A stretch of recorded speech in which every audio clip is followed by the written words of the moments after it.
cobwebs lollipop. I'm getting into ripping the, what's his name off? Weatherboards off. Let's see.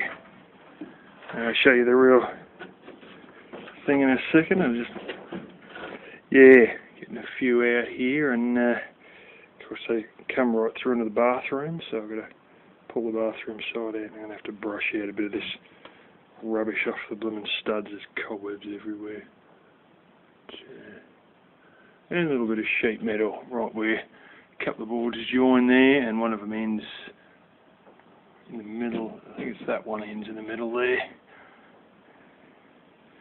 This is the back wall that I've sandwiched a stud onto when I put on the bathroom, because the bathroom was never here when I was first here.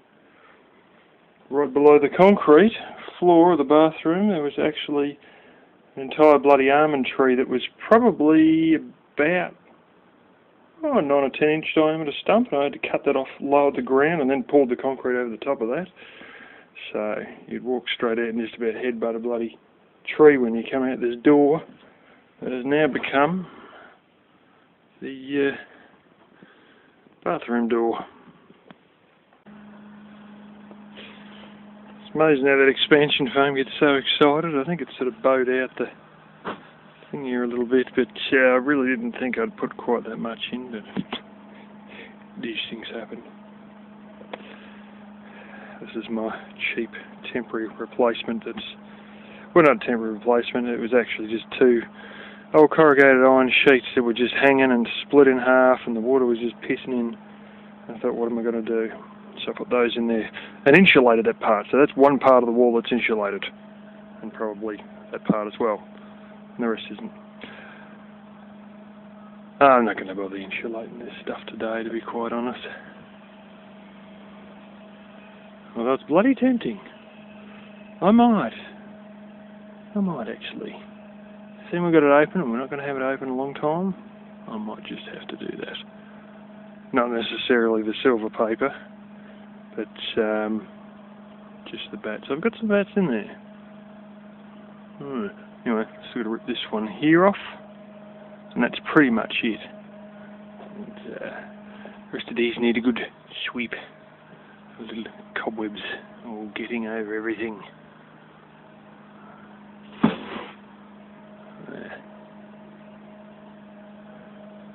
It's running today. I should really pull the fuse out of that and disconnect it, because it's not going to be needed very much longer. Anyway, amazing amount of shit built up underneath. That's the flashing on the side there. Amazing amount of shit built up. Yeah. Anyway, better continue on. My father's cutting the sheets of cutting the weatherboards.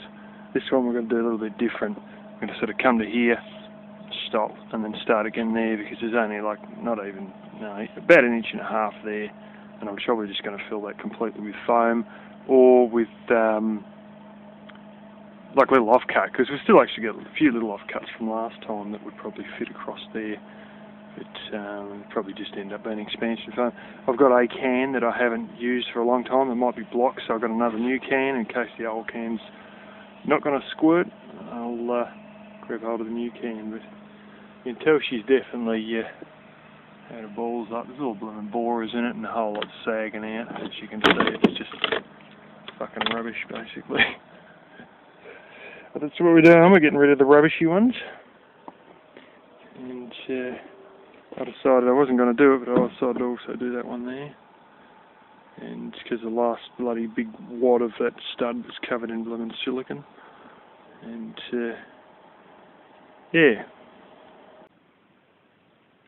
Alrighty, we can see the edge of the light coming through my ventilation box, which is basically a clear 5 gallon, might be like a 6.5 gallon square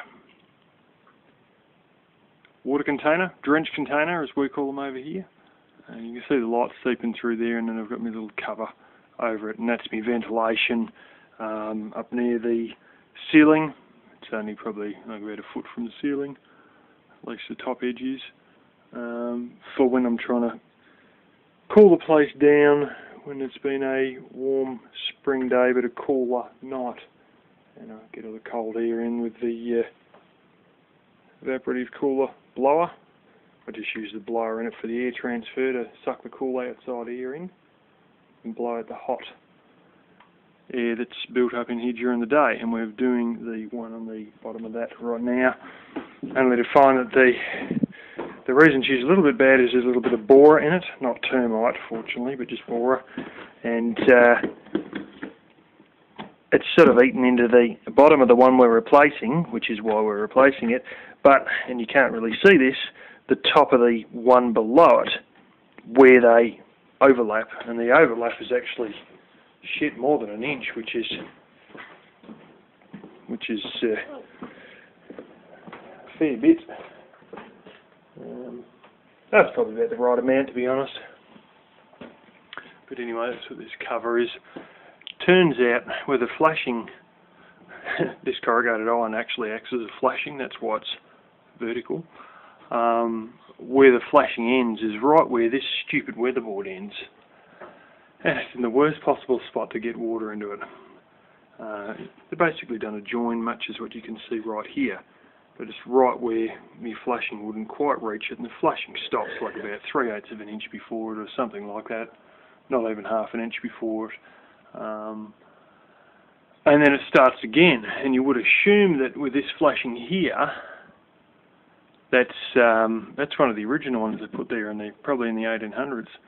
That covers the two joins of this, but no, it doesn't, because this only goes about 3 foot, and this is all one piece. But this one underneath it is joined right there, which you can't see, but you can see the nail sitting there.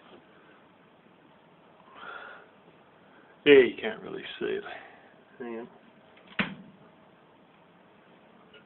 Why is it when you turn the light on, the bloody thing dims down again? Anyway, you can take my word for it, that's two pieces and that's one piece, and I've got to get up in behind this reciprocating saw and chop it down.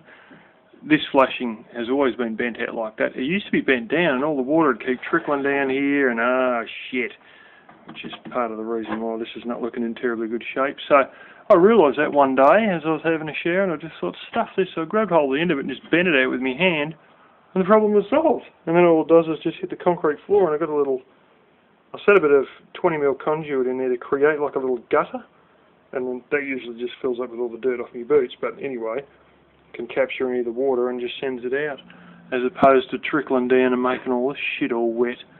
But I've made sure with all these electrical cables there are no joins anywhere near this, because then they'll get water and things will short out. So that's why there's no junction boxes. These are straight solid cables that go through into the next room. That's the edge of the valley gutter there. And I'm not joking, half of the trouble of all this shit was the water would actually come up into that valley gutter and then drip out the end. Instead of going forwards to the front of the house, the bastard would drip back, which is part of the reason why I put a bit of foam there to slow the whole show up a bit. And it did quite a bit. And the only water that really hits this now is usually stuff that's hit the upside of this flashing near the chimney up there, and then it just like dribbles down, and then it just sort of, ends up somehow working its way in. I know a lot of that hits that flashing drips off about here somewhere, and there's just a little bit that somehow still creeps through and hits this sometimes. I don't know exactly where it's come from, but I still think it's come from the valley gutter somehow. But this isn't 100% waterproof in here, but I mean, could you really expect it to be with a gap like that? Anyway, shall continue on. I have an ever-increasing number of heavy-duty bags. Rubbish that I will one day stick in them. Damn good bags. And 2 extra garbage bags. I had 4 3-inch thick bats in those 2 garbage bags, stored in there. And the only bats I got now left are the 12-inch ones, which are not going to fit. And basically we covered all of the wall except a little gap on the edge corner. And there's a bit behind the flashing that would have been impossible to get to anyway.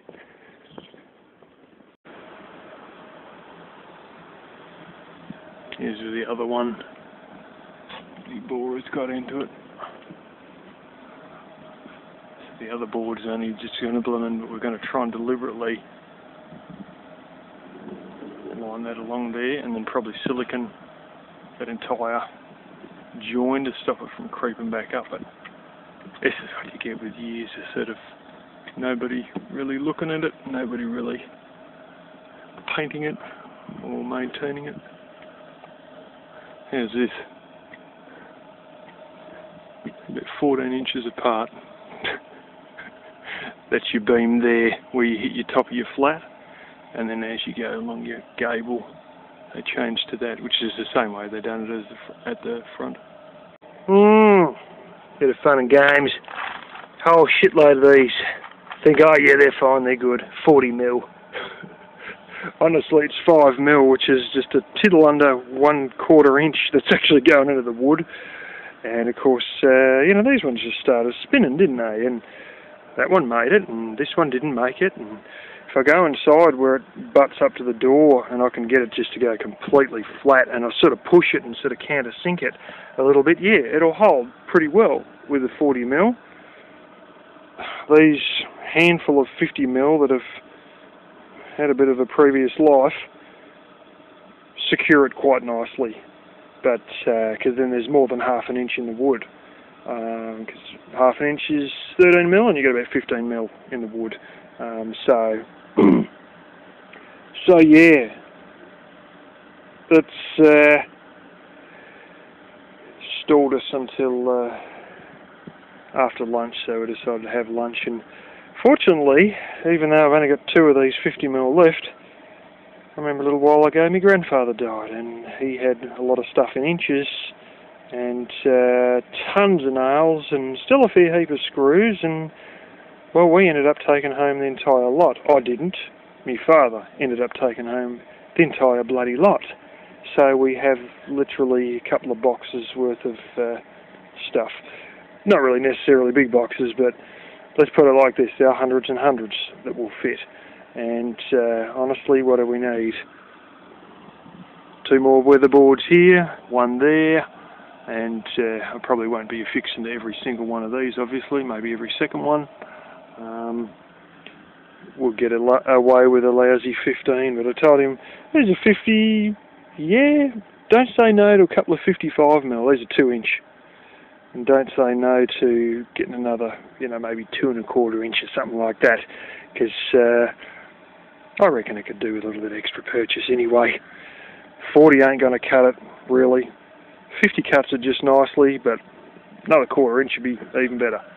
And the only next size I got up is 3 inch, and that's liable to just about punch into the bloody palings, quite likely, because a lot of these studs are literally 3 inch, so we'd just sort of go through and wouldn't quite punch through, but you'd be, you know, you'd be getting rather close. It might be a little bit too much for the wood, or not so much the wood, but I've got a funny feeling we'd be going around and the whole lot of them would be sort of looking like that, because the driver wouldn't quite go right through 3 inches of hardwood on a little Phillips head screw with well cured old hardwood from the good old days. It is, like, honestly, a lot of that is as good as new. And you look at the back of these palings, and I mean, they are as good as new.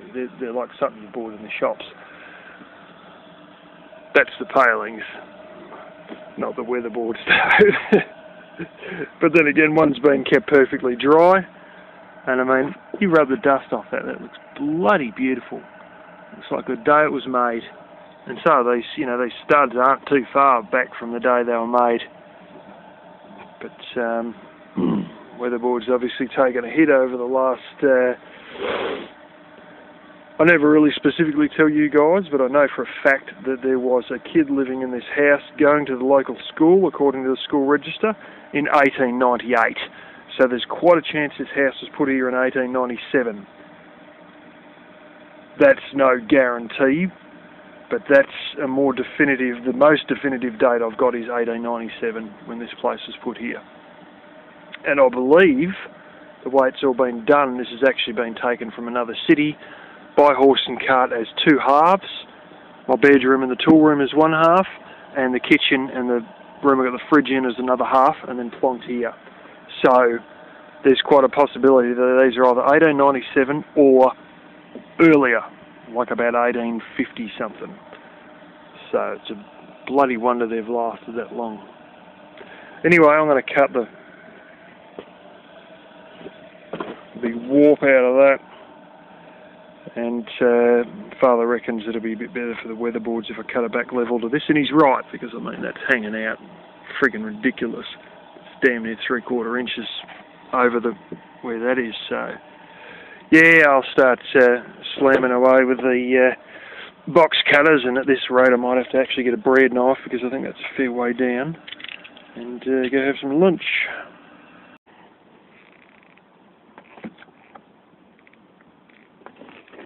Well, this camera's going to be the way it always is. I don't know if you can see there is a massive hollow dug into the insulation bats.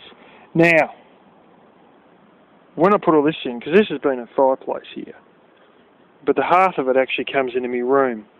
And long story short, when I put these two sheets in, I decided that I might as well insulate it. So that's exactly what I did. But I hear some noises in here, which always gets Black Kitty very excited. And I'm seeing that the cement sheet on the other side, I can see the bloody back of it down there. Some bastard mouse has made a giant nest in here. I think there is absolutely no sign of any grass, but there's a bloody big hole in there all the same. So I think somebody's staying in there to keep warm in the winter. Probably laying, I mean, it goes down a fair way, so they may actually have a nest down lower and be up against the cement sheet, in the hope that the cement sheet's going to be at least 20 degrees Celsius, which is about 68 Fahrenheit, and stay a little bit warm than the ice that may be forming on the ground outside. And stuffing up the insulation capacity of it, of course. Well, obviously, because it dug it all out. Anyway, that might explain a couple of the bizarre noises I've been hearing that always make Black Kitty look up with surprise. And it continues on, except this hole isn't as deeper, and I can see some poo-poo. Little bastards. This is the trouble, you got no sort of mesh or seals or anything to keep the little sods out, and they sort of do what they're going to do if they're given a chance to. Anyways, this here is a bit of a shitstorm in the corner, and they tend to be able to get in. This is where the flashing usually covers. As you'll notice, it's I essentially don't even have a bloody corner because it all rotted out quite badly, and I've yeah, that I believe, pretty certain that's an original, I think. Oh no, it's sitting on brand new. Yeah, I've replaced that, this here, and these things. I know it looks friggin' pathetic, but what I had was the top beam here was just rotted to non-existence as it goes through the end. So I just got rid of it, and it's a corner that's not really even a real corner. So yeah, the only thing that's really original here, I mean, this entire bloody wall down here,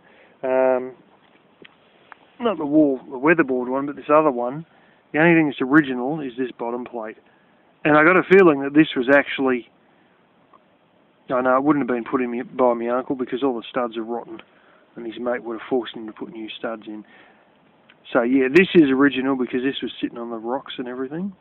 And it's the only thing that's really bloody survived, against all odds too, because a lot of the studs that were connected to this higher up were stuffed while this beam survived. So it may be that this is a slightly different timber from what the studs were made of on this wall, but yeah, the little bastards, obviously they get in through here, and here they can come in behind the flashing, sort of more or less underneath the house. This is another strange thing too. Never mind that. Some dumb bastard pulled the bottom two weatherboards off, so I went around and put all these flashings on, but they can still, obviously, because it's, you know, on stumps, well, actually rocks, they can walk underneath the house, and then they come up behind this flashing, and they can sort of, you know, get in through this piece here, obviously, and come right through here. I think they can actually walk in from, they can be underneath the house and walk straight up into this wall as well, which I know I should have covered it all up and all this sort of stuff when I was doing it, but I didn't, and yeah, a lot of this stuff, I had limited time and limited supplies and all that, and there were a few things that I didn't really think of as well, which was a bit to do with it all, obviously. And stupid thing was same with the wall that divides the what's his name, the kitchen and the bedroom. Didn't think to put any mesh or any coverings on that, you know, or floorboards right from one side or the other. And basically the cold air can come from under the house up to the level of the first noggin, in between the, you know, on the wall in between the bedroom and the kitchen, which is another dumb move, but anyway. One day I'll build a new house. Well, I'll get a new house built and it'll all be done blown properly. And of course it'll be all plumb and it won't have a sag on it and it won't have any, you know, rotten wood and blah blah blah. But you know, you got to work with what you got if you don't want to dig yourself into another $150,000 debt. And this is what I got, and this is what I can realistically afford because I've already got it. And you work with what you got. Saved by the grandfather. Big crackle on there, that's how it come brand new. Just whacking the last one in here. It's an Eddie Spatterguard. For deep frying. Made in China, and after 4 years it's barely even rusted. Well, sort of. Well, ready to go. I'm going to try and get all these ends too that never got painted. This here was actually that shit a few years ago. It was about actually 3 layers. Not that you'd know after only a lousy bloody 5 years, it was actually 3 layers of paint. Anyway, this stuff is more yellow than that naturally, but it's like, yeah, she's, well, a bit dirty and stuff. It also doesn't sort of have the sheen of the front thing, as you may notice. And it's not just because of the clouds in the sky. We had a lovely bright shining day, and then come lunchtime and it just all turned to clouds all of a sudden, and yeah. Anyways, most of the shit is being brushed off of here already with my broom. And so we're going to sock it to it and do that. It's 3 o'clock already, but I can tell the cold's going to set in reasonably quick tonight. And I've got to get 2 coats on this still at least. And then tomorrow I might even cut one out today. I've still got the saw out. It's just got to be replugged back in. Try and cut something to basically just cover this strip. And then tomorrow there's going to be a fair bit of silicone going on little things like that. And probably on the screws and definitely on this. I was whacking these in. And I said to Dad, shit, I think I've just cracked all this. And he says, no, actually, it was there before. And he told me earlier one of the boards looks a bit bloody shit. Like it doesn't, you know, it looks a bit cracked up and stuff, is how he put it. And that would be it, brand new, and it's got a friggin' big split in it. So that's going to get covered in silicone, obviously, as a result. Surprise, surprise, you can see a gap under there, but I don't know how that happened. It seems... we found out as we were putting this one in, there's a slight bloody outward bow in the wall. I mean, fuck me. you know, if it isn't perfectly vertical, or it might be leaning a little bit out this way, which it is actually leaning a touch out this way, I think. The other wall that I've got in the bedroom with all the light switches and all that business on is leaning out that way, and I believe this one is too.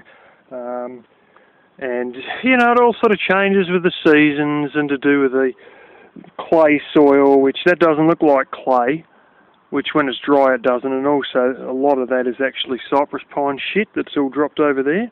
Same as all the big pines out on the point. You go to think it's dirt, and it's not, and you light a bonfire on it, and then it just sort of keeps creeping out and it burns the ground, but it's not actually ground, it's all just years of cypress pine shit falling down. But, you know, underneath the house, obviously, it's still the original clay soil, and as that moves, all the friggin' stumps move with it, and shit.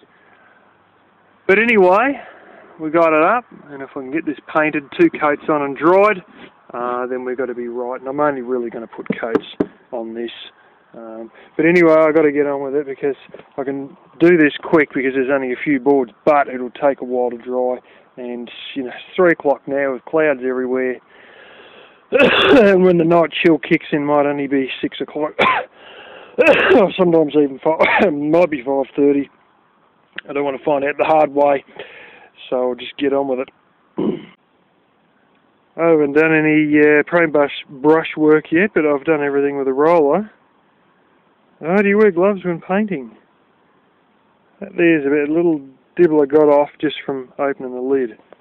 Show me the other hand. Yeah, show me again, a little dibble from opening the lid. That's it. If you know what you're doing, and you got your damn head screwed on, you shouldn't actually get any paint on your hands when you are painting. Anyway, I had another unfortunate incident when putting these up, thanks to the impact driver vibrating the shit out of everything. And little shelves being on the back of that wall, and I don't know... Oh, you will see it.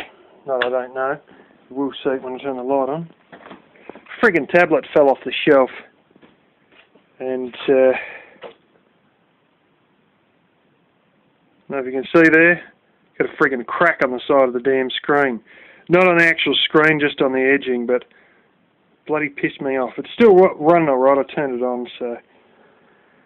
And also the modified sine wave inverter there fell off, and thankfully the camera and a few other bits and pieces actually took off, but yeah, sort of pissed me off because that was avoidable and I didn't even think of it. Oh no, we've had another off-grid moment here. I've got a bat in the house again.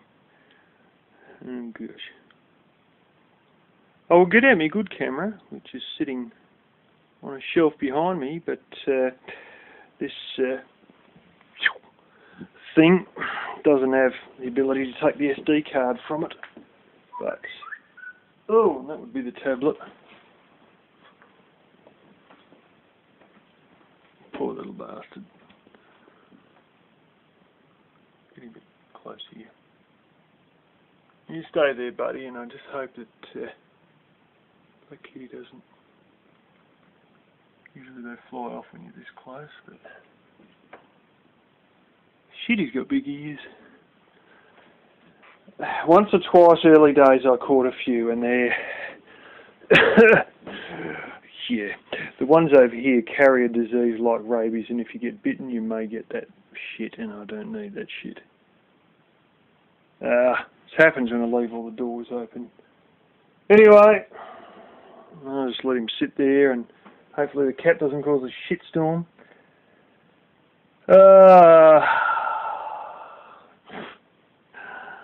Real off-grid life, eh? As someone said, I'm just going through my comments, how the hell are you going to get a woman with all these damn mice the cat's bringing inside here? Well, it ain't just the mice.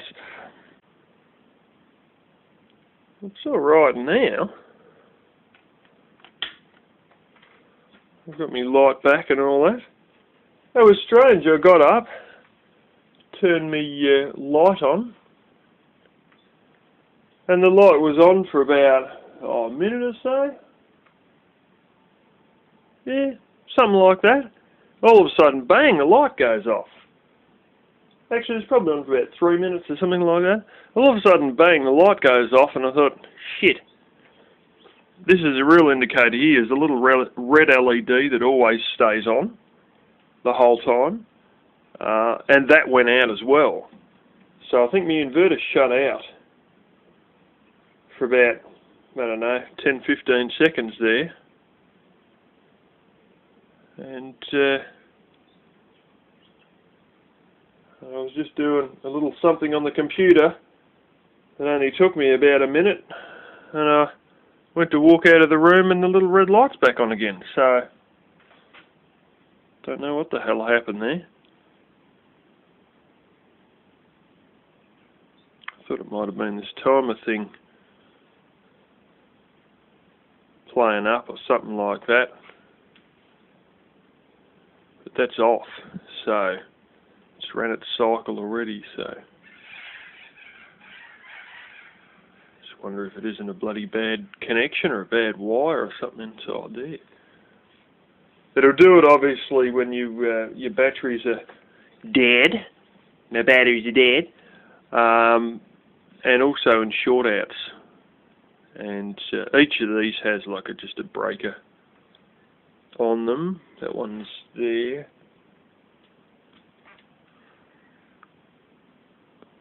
Pretty sure this has got one somewhere, and this one is, that one there has got one in the side of the switch. Yeah, it's just strange. It just went off just for a few seconds, probably about a minute or something, and then kicked back on again. Just go around and start poking multimeters at a few things, see what's up, because it might mean me old batteries are just about hit their 5-year lifespan, and let's face it, they're, you know, rated for 3 to 5 years. They're cheapos, they are sulfated, they aren't great, and it has been, I've owned them for about 4.5 years now, so we might have ran our race.